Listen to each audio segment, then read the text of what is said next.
Hello, and welcome to the Q&R Code podcast with your redhead twin co-hosts, Quinn and Riley. Of course, my favorite part of the podcast is Riley, over on the opposite side of the screen if you're watching on YouTube. Mine too. Riley's like, I'm my favorite part of the podcast. We get to make that joke once in a while since the main joke is it being the Q code and you slashing me out of the deal. Yeah, well, we all know that that's really me. That's a stretch. I don't think the Q code has quite the ring to the Q&R code, and I will say, I love our name, and I'm so glad that we stuck with that. I find it to be pretty heavily complimented, which keep them coming. Just like ourselves. Just like ourselves. But I will hold on to and appreciate when meeting JC Marie Smith and her husband, and Riley and I were, introduced ourselves to begin with as Quinn and Riley, and then later in the conversation they asked what our podcast name was, and we said the Q&R code, and they were like, oh my gosh, that is so good, like Quinn and Riley. Immediately, I was like, first of all, yeah, they think we're so clever. Second of all, clocked that you actually listened and remembered our names. That is everything. It's a hard thing to do.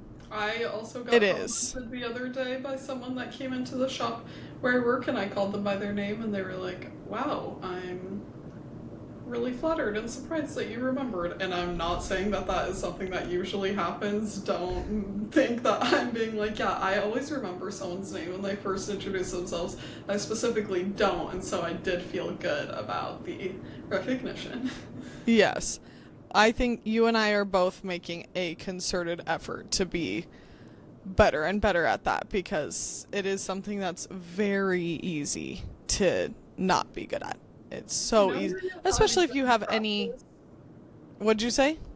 I said, where you had good practice was working at a yoga studio, because I feel like their expectation at a lot of studios is like to know the students and make them feel welcome, and to each person, and you have to check them in. So I feel like I was always impressed when I would go and I'm like, oh, all of these people showing up right now. And some people it is a natural gift, and my roast of working at a yoga studio was that there was someone that was awesome, really a great person, and we all have our own little quirky things, and they were particularly good at remembering names, and I one time complimented them on that and was like, it amazes me, because I am putting so much effort into learning these names, but every time you have a new student, you literally remember their name the first time. And their response to me was like, yeah, well, I actually care. I actually care about them. And I'm like, okay, I think that you can actually... Yeah. I'm like, no, that's not why. Your brain is somehow wired that way, and that's amazing that you have that skill. I very much so care about the people. In my life of 10 years, wrong name before. It's not a matter of not caring and being invested in someone. Yeah. Those names. We all have our own strengths. If you're someone that picks up music quickly, or someone that's a visual learner, there are different ways that you can have a mind function, and without being I don't care about you. Same with the tardiness thing. We don't even have to go down this road. However, there are times when being late, people do it in a way that they're not being respectful of other people's times. However, I think it's a little narcissistic when people have the perspective of if you cared about me or my time, you wouldn't show up late, because it's well, my world doesn't revolve around you. I do care about you and your time, but I also have other people, other priorities, other things in my life that also require my time. And especially when you show up 2 minutes late for something and people feel better about that, I think that you need a little bit of a reality check. I also think that is interesting, because I think it's Americans, and probably all sorts of people to a degree, but I think that Americans can get very caught up in believing that the way we think about things and that the way we perceive things is the way things are.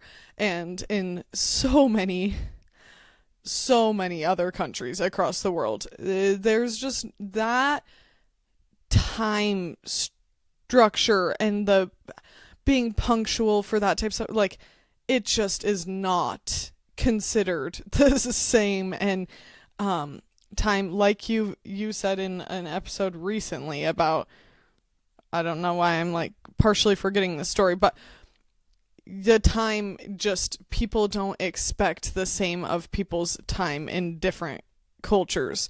So I think that that's a hard thing, because I appreciate that, like, making people wait in tardiness, there is obviously a degree of that just is rude. Like even, oh my god, the worst ever feeling is being late to a yoga class or something that everyone has started and you are making an interruption to enter. I remember the public humiliation I felt one time in high school entering when I first started at this yoga studio, and I entered a full class, literally packed to the brim, and people had to stop, move their mats, Yeah. and make space for me. I was like, I'm never going to be late to a yoga class again. Yes, I recently came like right as the class was starting. Yoga, I would say, workout classes are one of those things where it maybe is true that on time is early because you do need to get in and need to set up. And it was just one of those situations where I really wanted to make it after work, but I could only get there when I could get there, and I got there as class was starting, and it was kind of like, ugh. I don't know if I even should have come, but they were cool about it, and it was okay, but it is a bit of a public humiliation ritual, especially because it was a really full studio, and so I had to be horizontal where everyone else's mats were vertical to fit in my little space, which is okay, but clearly, as in anything, it's situationally dependent. I think if you have an appointment, of course, even a few minutes, like that person's job is on a tight schedule. It's different with like a social hang when you're 5 minutes late to a dinner party or whatever, and in those situations, it's almost like culturally rude to be right on time. So you gotta figure it out for what the vibes are. I'm glad that that's how you perceive it, Riley, because my worst nightmare is I invite people over for a gathering, especially not if it's just like one friend or whatever, but it's like there's a little bit of a dinner party and I invite people over at 6:30. Someone to come at 6:20, no. Like, unless you and I are the best friends on planet Earth and it's because you are going to help me whip shit together or whatever, but even 6:30, I'm like, oh, you arriving at 6:45 is just perfect. That being said, you arriving at 7:30, that's a little much. But, what'd you say? I don't know why it's like I'm not hearing you. Sweet spot. Yeah, sweet spot. The come again. Exactly, but I have a few of my friends are very punctual, and ladies, I appreciate that about you very much, and I fear the greatest thing I fear is that you talk behind my back and are like, oh my gosh, Quinn runs behind. But I think that people also who truly, if you know a friend and you know that it's like, no, legit, they have so much they're juggling in their life, them being 5 minutes behind to this social hang, or even 15, like, we're good as long as there's not something that person needs to get to or whatever, and you've communicated and you're not just not there. Like, you've communicated, hey, I'm running, this is my ETA or whatever. I appreciate people just...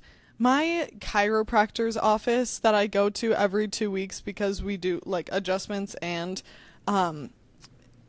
basically massage, they are my favorite appointment to go to because they're literally like, we don't care if you're late. Like, truly, thank you, Quinn, for communicating. But when you run behind, like, we just fit you into what fits in. And sometimes it means you have to wait if you were late. But if you're okay with that, like, we're just gonna fit you in. Like, we don't want to be the thing on your plate that's a stressor, that's like, I'm freaking out to get there. We want to be the thing on your plate that's like, I get to go treat myself to this. I'm gonna feel better when I leave. And I truly appreciate that so much. However, for my business, yeah, that's not exactly how it works for most places, but I love that that's how they truly feel comfortable structuring their practice. Yes, great fit, and if you can make it work with your business, I feel like that breeds a lot of customer loyalty because it's like, oh, then I'm going to make it work even on a day where I maybe otherwise would have canceled because I felt like I can't show up 5 minutes late. So I think that's really cool. It's not practical for everyone's setup, but time is just one of those things where, like, the mentality of time is money, I'm like, time is more valuable than money. Time is all you have, so it's so hard to structure a week in a way that is perfectly effective, which is why for so many people, including myself, well into adulthood, you feel like time management is one of the biggest focuses of your life, is making a schedule work for you. Yeah. But I wanted to say I am over here sipping on my delicious drink. This is my first time using the pumpkin syrup in a tea. So Riley's pumpkin spice syrup that she gave us the recipe for, so good. And it made for me a perfect mason jar full that I've kept in the fridge that Sean is loving, I am loving. I have not gone out and bought a drink, which I will say in life in general, I'm not consistently someone that, like, I've never been a go get a coffee every day, even though no shame, that I could see how that keeps people going in life, and I think that's awesome. But the most I've ever done it is like sometimes 3 times a week, which I would say a few weeks ago, I had a couple weeks in a row that was like multiple times a week I was going out to get a drink. And since this PSL syrup situation, I've just made my stuff at home, and it has been so good. I've been enjoying it daily, and absolutely agree, right, with your rec of less sugar. I think how you felt that even less sugar would be ideal for our sweetness level, but obviously there's a degree that when you're making a syrup, like, you do need sugar to crystallize or whatever. I don't know. So it's just not so liquidy. Yeah, but I put a little extra pumpkin, I think, than what you called for, and then did the maple syrup and the brown sugar. Ooh, so good. So thanks for that recipe. Everyone go check it out. I don't know, Rye, do you feel like you have it on your head that you can say it again? Yeah, probably not perfectly. Half cup pumpkin, right? Half cup pumpkin, full cup quarter of cup, full cup of water, quarter cup of brown sugar, a little less than that of maple syrup, and then a zhuzh of vanilla at the end once it's done, and spices during, like cinnamon and nutmeg. Yeah, I use a lot of spices, like a full tablespoon, I think, of pumpkin pie spice, because you want it to have that. It's so yummy. That has been did you say such... I put it in my cream of Earl Grey, which I feel like it would be really good in a chai. Yeah. I think it's good in this too. Oh, you did that? That's what you have? Mm-hmm. Yummy. I'm on like my last spoonful, so I want to batch it again because it was just so good. Yep, I'm on to my second batch. And I want to make another one and put it in some smaller jars to, like, give to some I want to do that.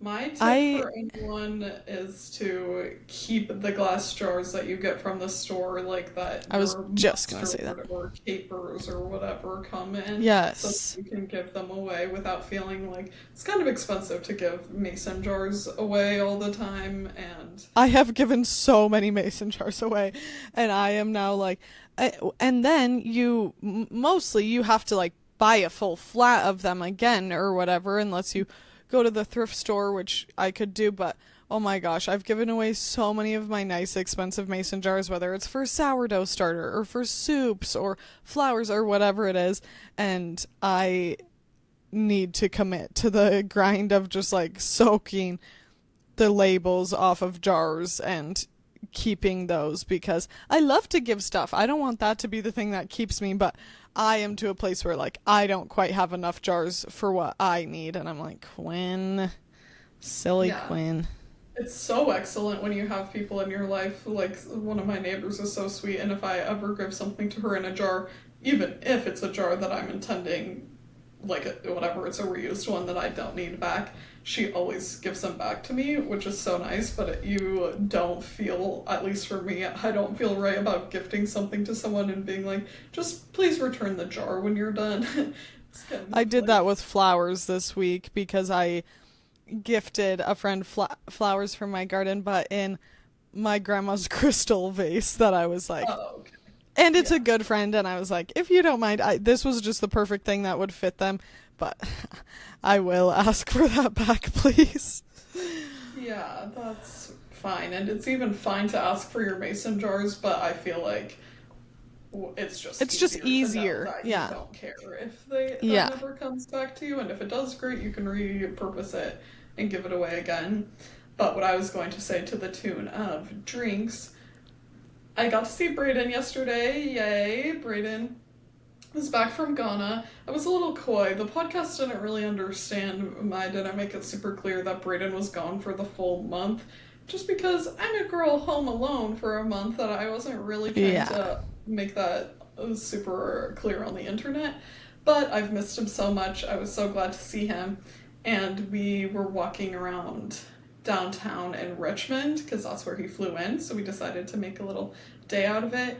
And I'm not always a Thai tea or boba girl, but we saw somebody had a pumpkin spice Thai tea that we were like, okay. Well, and Brayden likes them. He's always liked the Thai tea. Yeah, he has. And so we decided to give that a try, and I said, can I have it less sweet? And they said 25, 50, or 75% sweet. And I was like, 25 will be plenty, thank you. And we had it, and it was really yummy, but I was like, wowza, that was a quarter sweet. Like, I can't imagine ordering What does 100% look like? Yes, it was not like, oh, yeah, that's kind of lightly sweetened. My experience was like, if it was a full sweet tea, that's the sweetest I would want to go. Yeah.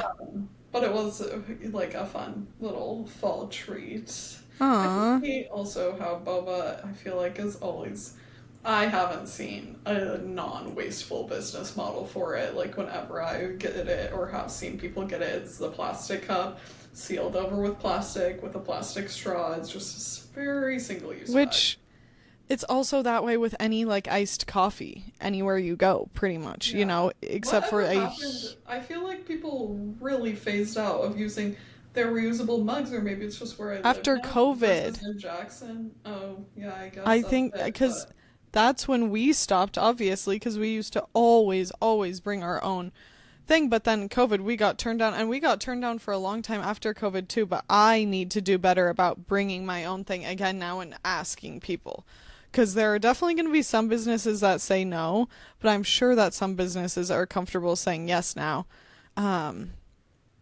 But it's hard because people are just, it's hard to fear your fellow, like, I've thought about so many times, like, accepting, it's just such a bummer that there's any hesitance in giving or accepting gifts, like, people in your community, that's something that is, like, baked or, you know, taking, I just hate that there's that fear these days, and I think Sean and I are just getting a little bit jaded about living in a city, and it's not to say that none of that stuff can happen in a small town, because it definitely can, but I don't know, I've been having some experiences lately that Sean and I are like, we just aren't we weren't raised in the city. We aren't city folk. We are small town people, and sometimes things happen to us that we're like, we're just trying to be good, honest people and keep to ourselves in this way, and like, why is this thing happening to us? But at least it's making us grow our backbone a little bit stronger and just, have a little bit more of a worldly point of view in terms of like not to just put yourself out there and trust everything and whatever. We have to a little bit have our wits about us. But yes, Riley, I wanted to shout out your pumpkin spice syrup because that was so yummy and has just been making my days feel so good. And got to take some of it on our adventure yesterday. We went on a very lovely fall adventure with all of the animals to see the colors and just get everyone out and about exploring and moving. And it was just beautiful fall colors, which what a treasure of a time. Like, fall really is such a special little blip in time, getting to see leaves changing colors. Like, wow, what a trip. And I'm so happy with my dahlias that Riley and my mom sent me from a Virginia women who've started a floral business called Floral Post Co. This was the most bougie, beautiful floral delivery I've ever had. That it's this pretty green box, and then I opened it up, and these just beautiful, like, it's as if these dahlias were just sleeping like little babies because they're wrapped in their pretty wrapping, and they have a bow tied around them, and you just gently open things up and bring them back to life. And so how we feel about nature and flowers and leaves and all of the beautiful things, but I'm feeling extra lucky about this delivery and about the fall time right now because there was like an 87-degree day the other day, and we've been able to pull back a little bit with how much we're watering our stuff because it hasn't been so hot. And I didn't water. That day was an extremely busy day for Sean and I didn't water that day.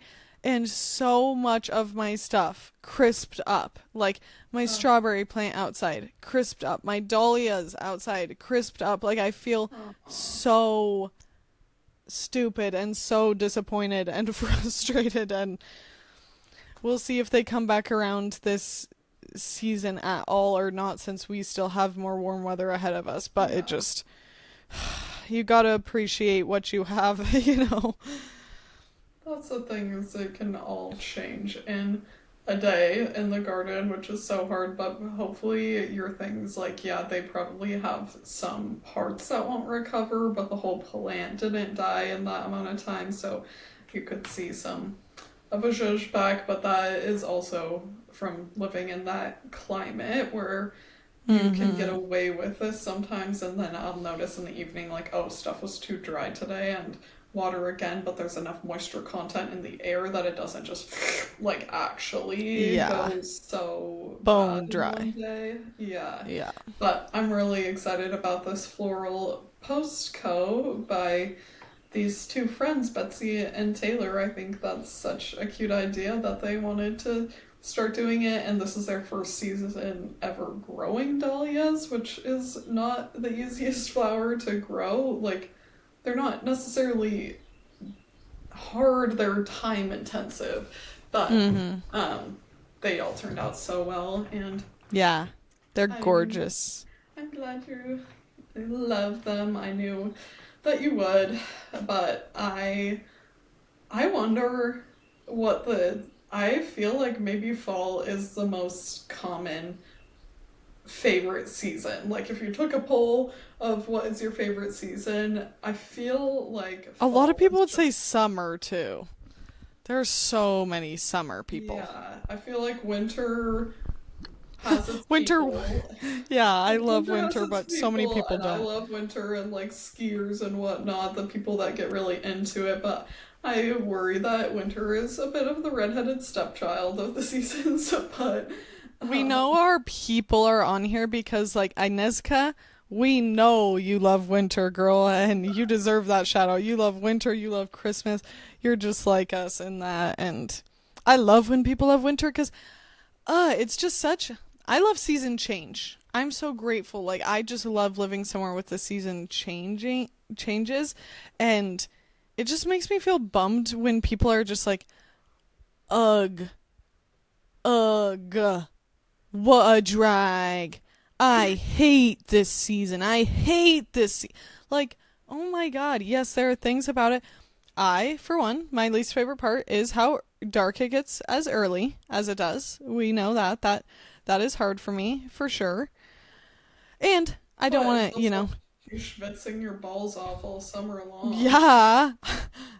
And I I I think obviously understand with seasonal affective disorder, blah blah blah. But I think there are always beautiful parts like oh my gosh, when there's a blanket of snow and it's the evening time but like night, but it's still light out because of the refracted light on the snow. Oh, I hold on one love second. that. Ooh, ooh, Charlie Brown The peanuts. piano. Yeah, Charlie Brown piano cue. Christmas time is I really here. want to watch It's a Great Pumpkin, Charlie Brown. Oh, yeah, we I should do a movie night. I was thinking of what are some good seasonal movies that really sound like they would put me in the mood, and that just immediately comes to mind. It's just, I love the illustrations, and Me I too. don't know if they paint like the scenes, but sometimes the sky will look like really watercolory almost. Yeah, It's so fun. I love that too, and the music and the simplicity and the vibes. Um, Sean yesterday to me was like, ever since dating you, I really haven't like watched any scary movies. And I'm like, okay, first of Like all, I have. first of all, Oh my that's not true. God. I to him was like, we just like watched all of The Last of Us. What do you consider that? Like, that's such a Yeah. scary show. Um, and we have watched some, but I get it. His point is not nearly as many. And I said more power to you. If you want to do that, you can watch scary movies alone. Riley knows and can attest to that. I have made a concerted effort. I have tried to like them. I have put in Quinn made us watch The Conjuring, yes, and and it it was spooky ooky. It pass. I can't believe that you were so adamant about making Brayden and I watch that with you. Oh, God, so horrible. Not to yuck anyone's yum that likes it, but that is just like not. I don't know. Quinn and I, and like many, are sensitive to that sort of imagery. Like I don't yeah. need more intrusive thought fodder. I can do That's the that thing is myself. that stuff like it stays in my head. It's not like, oh, I turn off the movie and then it's done. Like I return I have never forgotten so many of the episodes of Law and Order SVU that I've seen years and years ago. Like I'm telling you 10 years ago and I still think of a woman being frickin' kidnapped and made to play a hide and seek game in the forest with a kidnapper torturer who finds you and hurts you and obviously other forms of abuse. Like it's so I don't know. That stuff I genuinely don't want to yuck anyone's yum, and I'm like, Sean, go hang out with friends that want to watch that. But like, I I don't feel like it's something that I have brain space for, and I don't like scaring myself. Like I don't want to be alone here ever at night, and Sean's gone for however. Even if it's just the evening, I just don't want to be putting myself in that position. And I told her, I'm like, let's watch Harry Potter. That, to me, Yeah, that's as scary as it needs to get. And I know people probably actually think that's such a joke. Voldemort. I'm Are you scared. kidding me? Dementors? One Like, of the maybe again, I was like a kid when I watched this or when I read this, so I wonder how I'd feel reading it now. But I remember being in, I don't know, do you think it was in fifth grade when I read Coraline and I was like, okay, I'm oh my shaking it god, and I yeah. know Coraline is such a scary book. We And the we movie watched too. that We last watched the year. movie Yeah. and we watched that last year, not me. Maybe You and Sean maybe it must was me have. and Sean. So I'm like, that doesn't I was count. like, we watched Jesus. Coraline. We watched Sing Thriller. Hello. No, Coraline is Hey, actually spooky. it is actually spooky. And what is the other thing? Oh, we've watched like Get Out and Uh, what's the us? Us is Us Us the with one the of the stars two and the worlds? Yeah. redness. That Okay, is. That was you and me though. So Sean's maybe missing out on some of the time. Okay, But I'm like, well, to Sean me, can watch that by himself. that's genuinely scary. Like I don't No, need Us I was think the scary. different Get Out yeah, is more like, psychological. yeah. Us is legit scary. Because there is like the possibility for a movie like that and a movie like Parasite where you're like, this isn't like out of the realm of possibility. That those are the Jesus. scarier. Well, like people have been found living in people's houses and they had no idea before. Like that spooks me out I know. weirdly. That's one of the Fuck. pros of having a dog that you're like, at Yeah. least I know he would not tolerate someone sneaking around while we weren't home at all. No. But Definitely not. um, yeah, I want to watch our family classic, Young Frankenstein. I might have already even brought that up, but that I like that our family had like movies associated with different times of the year. But I mean, we're a week into October. I am fully ready and embracing the fall, and does now bear mentioning that happy 2-year birthday anniversary to the Q&R code? Woohoo! Yes, it does. Ugh, I'm so proud of us and I'm so grateful. I I don't know. I think it was such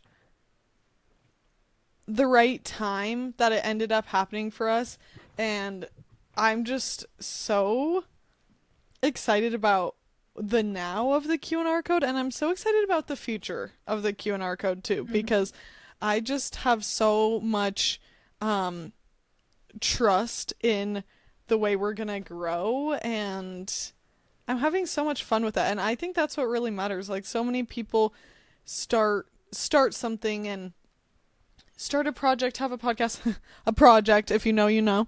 Um, and then when they don't see the success as defined by making money or having a humongous following or anything like that, people give up so quickly. And Riley and I have no give up in sight. There's when you Why would actually we give up on want something that I something, feel like is actually like is already a success, you know? that's how I feel. I'm like, hey, even if our listenership is small, we have a loyal listenership. Seriously, shout out to all of you that listen to us weekly. That is everything and means so, so much to us. And while we're on the topic, we would really appreciate a 5-star review on Spotify, Apple Podcasts, on YouTube, liking our videos and subscribing, sharing us, spreading by word of mouth is huge, and then also sharing us on your stories. And every time you guys do that, we see it and we appreciate it so much. So I know a lot of An you angel weekly gets their listeners wings. would, yeah. A redhead gets another freckle. No, no, no. That's what I just got my CO2 cool peel laser for. Just kidding. I'll talk about that though. But anyway, I know that a lot of you that are weekly listeners, obviously, you've already done the review and everything, but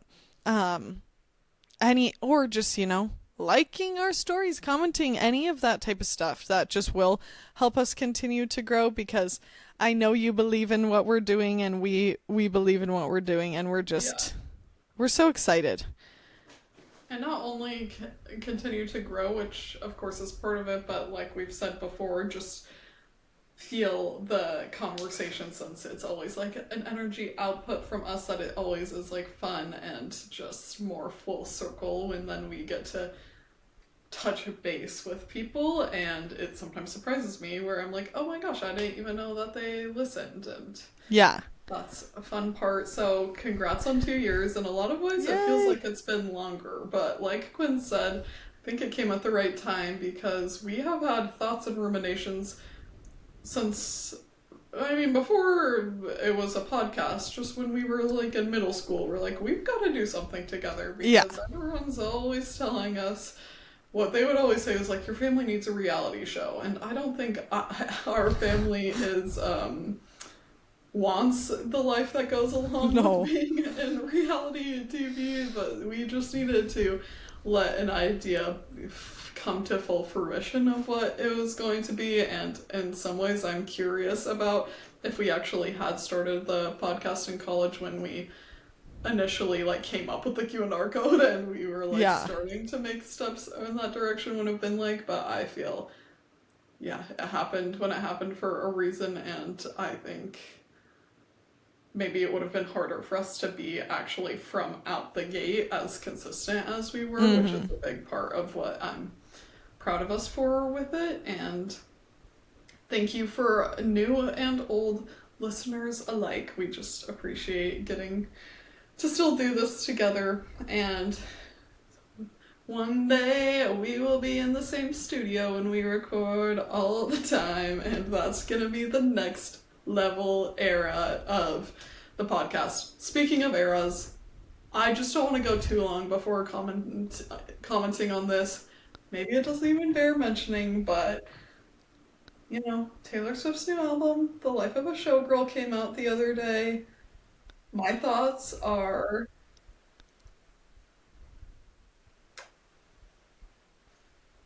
if you are a big Swiftie, I'm sure you're really loving this album.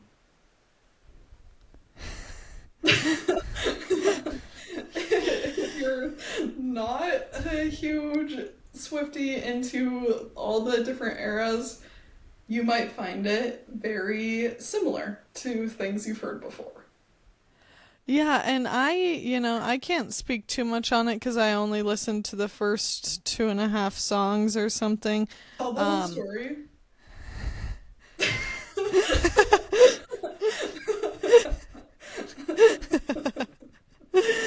Okay, no, this is gonna get us roasted and toasted. We're lucky for how small our listenership is at this point, or else we truly would like. But that's you guys from a Swiftie. You with this Taylor Swift stances, I'm like, why do you act like everyone else should be as voraciously into your favorite artist as you are, or that they deserve to be harassed online? Like, that's crazy. I fully don't expect other people to be like, oh yeah, I have the Charlie Crockett is life.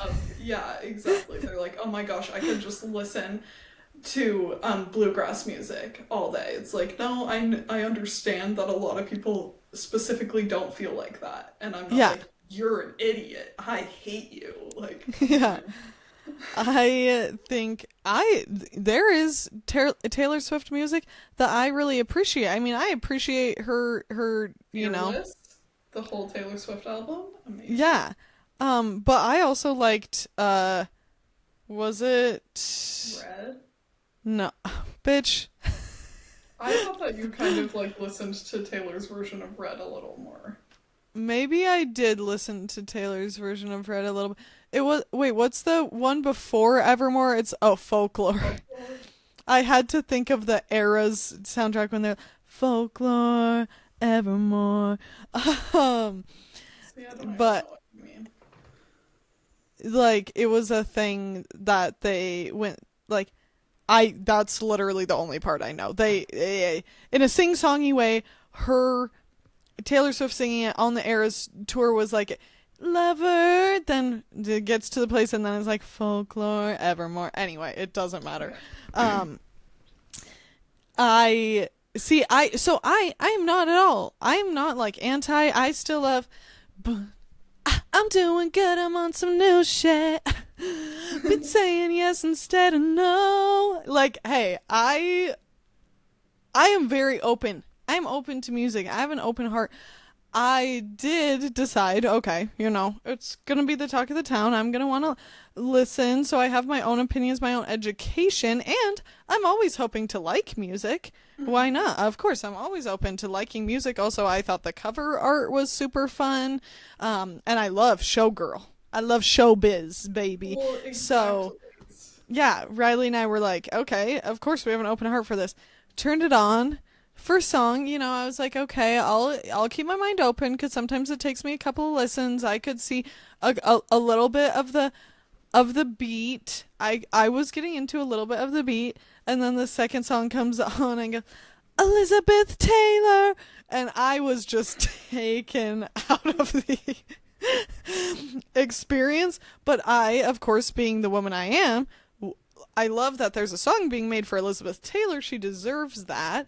So I listened through to that, and I just genuinely, I was on my drive home from work, and it was not working for me, you guys. So I did have to, Riley's literally knife at my throat making me tell this story. Just funny because Quinn opted for a silent car ride home instead of finishing out. I paused it, and because it was too unsafe to try to be on my phone. There's no I wasn't going to come up to any red lights or anything. I couldn't. I was trying to get something else on, but I couldn't. I had to put my phone aside, so I just decided to ruminate, with myself, my thoughts, because I did feel like I preferred that than listening to the album, and I'm sorry. And I'm not saying I would never try again and never return to it, but it just doesn't seem like it's for me. Yeah. And who knows, maybe when you're just not in the mood and you're not feeling it, you'll come back to it in a time where you are and maybe see okay, I'm liking this song or whatever. I don't think that it bears dragging her or any of some of the response that I've seen. It's okay to just be like, yes, this is for me, or no, I don't really think this is for me. And it's not going into it, I thought, yeah, this is gonna be it for me because I'm just already a more listener, so. We like plenty of pop, obviously, we do, but we also, there is a lot of pop that you and I haven't ever really been into, and I think it's that kind of sound what I was first getting off of my very, minor amount of time spent listening. It's just that some pop really does it for us, and some pop just doesn't, and that's okay. Like with anything, I think if I am out and about and that's the vibe is playing, those pop songs that you're in the background of a restaurant or doing something, I could get so on board. But there's a difference, I think, in the music that you just choose to turn on when you want to listen to music. And for me, that's just not what I go for when I'm just at home and want to listen to something. I'm 10 times more likely to turn on Autumn in New York jazz than I am to just put on Taylor Swift radio, because if I wanted something in the background, that just wouldn't be it. So it makes total sense. But next thing that I wanted to touch on in pop culture news before we move on and let's get something else is just Robert Irwin is continuing to absolutely go wild on Dancing with the Stars, and I'm feeling, unfortunately, a bit like a cougar because I do not typically... A 21-year-old man, no, doesn't do it for us. For the young people, that is just... When I say young, clearly I'm young, but undergrad age, usually I have no desire for whatsoever. But Robert, on the other hand, he has crazy charisma when oh my gosh, he's... Yes, they made some notes, the judges made some notes about like the dancing execution, but that just goes to show that performance quality in a lot of ways really makes or breaks it, because if someone is just I'm like, you're doing full facials, you were drawing people in, he was doing the full performance, and so it's just confidence. Like when you sense that someone's insecure, that makes the audience feel insecure. But that was not the problem with him whatsoever, and I was like, I'm shy, Robert.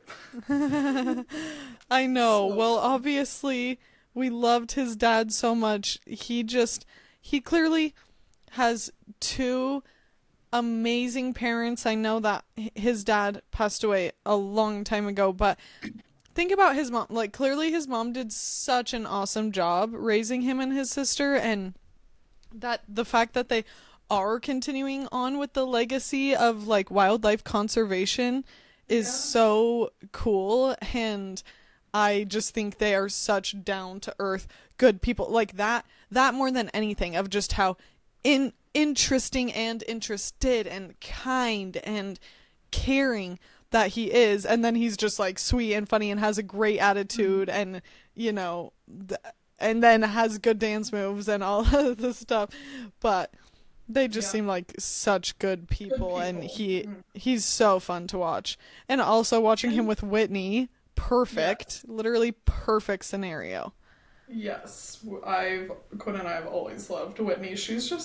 I think she is one of the best pros on Dancing with the Stars at tailoring choreography to the person that they get. Her and Val, like, they're just both so experienced, I guess, is what it is. But, like, Yeah. recognizing when they have someone that they can really push and put in more content, and that's always exciting to watch. But Whitney, I forget her last name, that was Secret Lives of Mormon Wives. Levitt or whatever. Leave it, Maybe. love it. Um, Yeah, it is. yeah, yes, she is doing a really good job. And grew up dancing at a competitive studio, so that is one of those things where on Dancing with the Stars, I think that they used to be a little more strict about people not having dance experience, and they're this far into the show that it's like, okay, it's hard to get celebrities on that only like Also, that it's so know. fun. It's fun to watch someone that's Yeah, good at dancing. Like, I get that, and I get how it makes the competition slightly less fair, but, like, imagine yeah. if everyone we were watching was the level of Andy, lower on the Stacey. leaderboard. Like, so Yeah. I think it's so fun. And I heard that she danced through college, got her degree in dance. Oh, okay. Yeah, I didn't know that. I knew that she grew up like in a dance studio, and so that makes a lot of sense. That's where the judging, I do think it's good when they kind of look at where you started to Yeah. how you progress, because it's not really fair to compare somebody with no dance experience to someone with years. Even if it's not ballroom, that just gives you such a leg up. She has been fun to Yeah. watch, and I'm trying to just be, no, I don't know this person actually, but she can give very annoying vibes. So she hasn't necessarily captured my heart as much as I'm like, wow, you're doing a really good job dancing. But that's just my 2 cents. I don't know her, and whatever. I Yeah. didn't even watch season 2 of the show, so I don't necessarily have that much of an opinion. She just is very much like, I don't know, I know. attention-seeking But behavior. But I I have certainly thought the same thing, but think about being in the environment of Dancing with the Stars. That literally is for cheesy, making it up, then being like, text, and then being like, yeah, like, damn, yeah. of That's course. showbiz, baby. Like, I get it. It's just kind of cringy, even still. But like, yeah, that's who knows how I would come across. That's what I always try to keep into perspective. Is I'm like, it would be, I don't know. I would feel Well, so uncomfortable. But you know who also, the way they present isn't exactly my favorite. I grew up loving Julianne Hough yeah, and I wanted loving, to what's say that? it. She What's that movie struggles as a that's, presenter, Mama. She does. what's the movie Footloose that or was Safe Haven. Safe Haven? that it's like I growing up was like, oh my God, Julianne Hough, you know? And hey, again, still, I don't think I would do a better job. I don't want to be so critical. I think what's the point? But I think to me maybe that type of presenter vibe can just be a little irritating. And I think she's doing a great job for what it is. Yeah, I think it's really cool how her and Derek both have like such a legacy on the show. They started as Yeah. ballroom dancers like as kids, and I that connection I think is great. I don't think she's the most gifted presenter. Like there are people that just even Alfonso on the show, honestly, like Yeah. he rarely stumbles, he feels Yeah. confident, he's like feels silly and he can like say something that's like a quick-witted response but keep it moving along. Not exactly where her talents shine in my feeling, but I'm like, you always look super cute. She has her fun dresses on. I love her really short bob. I think that works Yeah, great for me her. too. And so we can celebrate that. But I love this show, honestly. We already said I it's love Carrie nostalgic Ann for us, but I and love Carrie Bruno. Ann.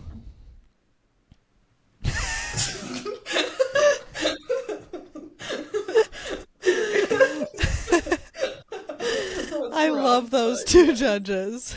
Yes, me too. I I love Bruno always has been so he stands I up when know. he's animated. He's giving everything that you want.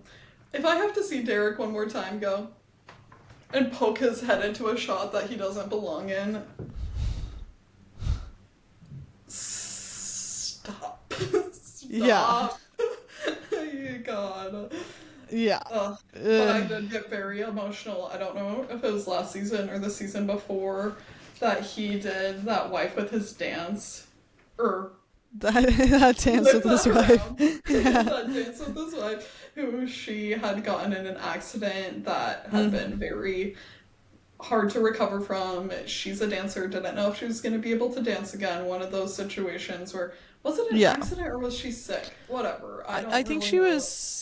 sick. Yeah, Um, I don't I remember all the just literally details, learned but about that. basically it was a very emotional dance, and watching them perform together was really, I think that Derek is an excellent performer. Mm. I resonated with him a little bit more as a pro on the Hmm. dance floor than as a judge, but I do think that it's great that he has a great eye where with the like noticing things in dance that can, I know that the audience like just wants everyone to feel good, which you understand, but I appreciate when the critiques actually have content in them Yeah. because that is so useful to walk away with that information and know, okay, let's work on this specifically. It's Yeah. how I feel like when you're in a class and we would do writing workshops and people would just be like, yeah, this is really great. And you're like, okay, that's kind of nice to hear, but at the same time, feedback is what I'm looking for to Feedback is how you improve. grow. Yeah. Yeah, you definitely can't grow by only compliments. You also obviously can't grow by only criticisms and only being like push thumb into your, just squashing you like a little bug. That's not what you want. But I love, like, even for Dylan Efron, who watching him do the whisk was really fun and adorable. And Yeah. I I like that. completely agree with the feedback that he needs more power and more like just assuredness, because you see with him that he a little bit is just like slightly within himself instead of projecting outwards and like Yeah. really pushing through movement. So I think that he has gotten better over time from Yeah. those like critiques. And I think most people actually that choose to go on Dancing with the Stars, like they do actually want to get better at dancing. Mhm. So you can't just be like, oh my God, you're amazing. Also, I don't think there was anyone I really wanted to see go home last week. Quinn, did you watch the full episode or just Robert's dance? Or do you care if I spoil it? Was it number two or number three? Number three? I don't know. I Three. don't think I've watched it Okay, all, well, do but you care it's if okay. there's spoiler? I felt sad for Lauren who went home because she went home on a dance to her song Work From Home by Fifth Harmony. That was like their most successful song that they've had and means a lot. And her two other like bandmates that have done the show went really far on the show. And I know she Yeah. was really motivated and wanting to. And I thought she had a lot of skill as a dancer. I think that it's a Yeah. situation where she probably doesn't have quite the voting fan base that imagine an influencer. Like no wonder these past seasons they're like, oh my gosh, we are outdoing the number of votes we've ever had before. It's like, well, yeah, because you Yeah. have people like Alex Earl and Alona Mayer and stuff that Yeah. people are so engaged with online. Of course, they're gonna be voting, which is awesome, and I love that side of the participation. And but I didn't necessarily think that it was Lauren's time to go home, and Yeah. I would have liked to see her in the competition for a little longer, but again, I there's thought not she was some actually a strong dancer, so me that too. is rough.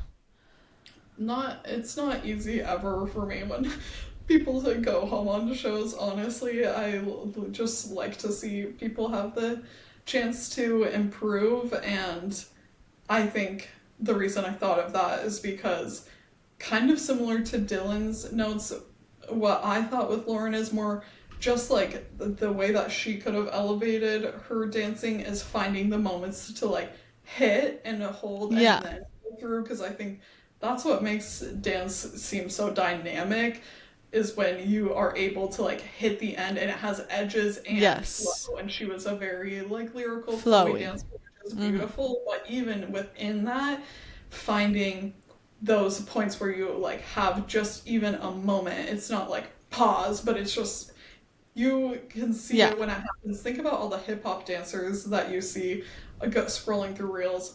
Maybe other people have different algorithms than I do, but I love seeing dance when I'm on the internet, and I never, I don't know, I'm just like so into watching hip hop and who isn't. Oh, It's such yeah. like dynamic dance to watch, but pretty much the thing that makes it interesting is that there's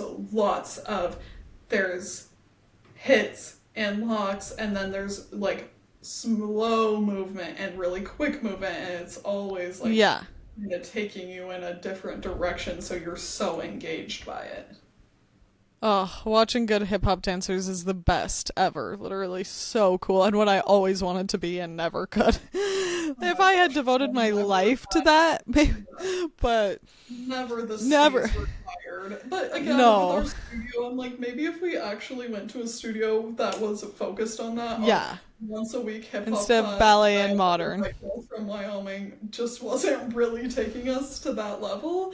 But I wish that would be so, so fun to be like, that's the Ugh. type of dance, because we're dancers, people would be like, okay, like dance for us, and I'm like, this isn't what you want to see. What do you want? Do you want to see some plies? Like you want Shut me to up. That is not true. People loved watching us dance. yes, no, but like dancing in a performance, but when you like you're put on the spot in a group of people, and I'm like, there, it's just not, I don't know, it's different than for I someone to do. dreamed a dream of time gone by. I yeah, I mean, I would love if we were in the Phantom of the Opera. Incredible. Anyway, dance corner Wait. is always fun for Wait. to be in. Wait. The Oh Phantom wait, of the Opera. Les Mis, baby. Sorry. Um. Ah, stupid. Stupid, stupid. I just, of all Oh, I'm people, so you say. embarrassing. I don't know if I can even keep recording. Cut that out. I'm just surprised for you, of all people, to have made that misstep. But No. um, I will say, to end our episode, I am gonna go try to put another layer of lotion on my extremely dry face. I am so lucky and grateful that I got to do a cool peel laser. If you guys haven't heard of this CO2 cool peel laser, it is a, you know, exfoliant, it's a resurfacing treatment. I was so lucky, which I highly recommend that if anyone is looking to get services like this done, sign up to a medical spa that you trust, their like text list or their email notifications, because when there's a sale or there's an opportunity to get in, like you are going to be the first to know before social media for the most part. So being part of their texts, I got the opportunity to fill a model spot for content for this laser facial and got a really substantial discount, which was so lucky and awesome. So I took advantage of it because I'm working, honestly, it's just I don't get facials very often. I get them I don't know. I would say 3 to 4 times a year, which is as much as I can afford and still feels really lucky to me. But for Riley's and my acne scarring, that's just kind of what we're wanting to do. I have a little bit of sun damage, but really not much because we take such good care with our sunscreen and our hats and everything. But I'm excited about that. The process was super chill, not painful. We did numb my face, but then it really just felt like little sparklers zapping you across the face. But right now I still have glasses on, or not? Yeah. Yes. I'm like, my eyes were closed. I couldn't tell. But they come up right to your under eye, but not to your eye. They come like right up on the under eye, where they get that a little bit where I think more people do get sun damage, but of course they're not coming too close to your eye. But it's very much right now just like feels like sandpaper, feels dry and stiff. This was several days ago, and it's now to the place that I bet tonight and tomorrow it'll really like shed off the rest of the like kind of the dead skin. But thought I'd update. Get any of the like normal facial treatment where like they wash your face and do anything, or it's just kind of like it's a laser and go? Just washed my face. But then you don't leave, there's no scalp massage or the ice globes on your face, which I love a spa facial like that. That's the best. I said to Brayden this morning, I want to go to a head spa again. That was so awesome. That was so awesome and so fun. That was a good gift. Yeah, if I do say so myself. Thank you for the gift. If anyone else is looking to gift someone something, I always think that a massage certificate is a great gift, but head spa is a little more out of the box. And it feels it's just so fun and feels so good. Like, getting your head touched like that is the best. Yes, 100%. Happy fall, everyone, and happy 2 years of the Q&R Code. We can't wait to keep them coming, and we are really, really happy to have you here with us. Thank you for everything extra. Thank you for sharing us with a friend or reaching out and letting us know what you love to hear, what you want to hear more of. We take that into consideration 100p. Yeah, definitely. But I hate it. God. Yeah, it was bad. It's okay. Everybody makes mistakes. When we're so chronically online, we, unfortunately, which Riley and I are better and better about. For me, and that's what self-awareness is for. Yeah. Thank you, everyone, for listening or watching, and thank you, Rye, for your awesome attitude and support and being my best co-host twin ever. I love you so much, and happy 2 years. We'll talk to you guys next Tuesday. Goodbye.